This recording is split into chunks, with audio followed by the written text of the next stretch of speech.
Usa ka lalaki ang patay samtang laing usa ang kritikal human gibanggaan dihang nagkagubot ang duha ka grupo sa mga batan-on sa Taguanaw Bridge sa Cagayan de Oro City. Pagbangga sa sospek sa iyang kotse ngadto sa mga biktima, nakuhaan pa og video. Ani ang report.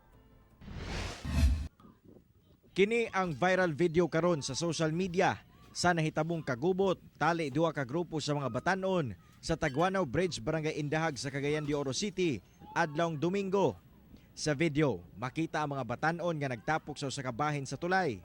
Taod-taod, adunay nadungog nga nabuak nga botilya ug gisundan sa pipila ka mga syagit sa palibot. Makita ang pagdinaganay sa mga lalaki patabok sa tulay. Sa sunod nga kuha, makita ang pagsinumbagay sa duha ka grupo. Wala madugay, makita ang usa ka kotse nga mihaguros ug padagan o giligsan niini ang usa ka individual. Wala pa mihunong sa pagpadagan ang kotse o ni maniobra pa kini samtang ginalabayon og botilya sa laing grupo sa mga lalaki.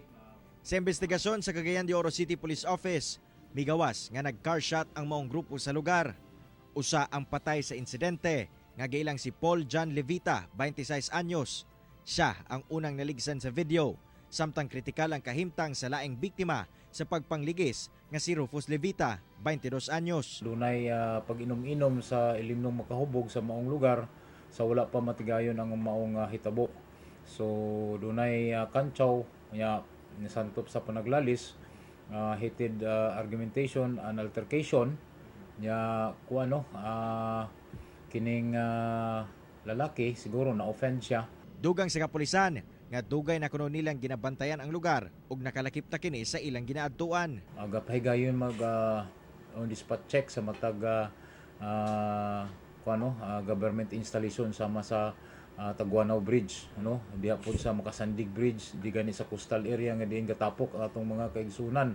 Moingon naman sila pag-check na to nga gapangin-hangin lamang. Gimando na sa kadagkuan sa Cagayan de Oro City Police Office ang mas sugot nga pagbantay sa lugar. Padayon ang paggukod sa kapulisan sa sospek nga nagmaneho sa kotse.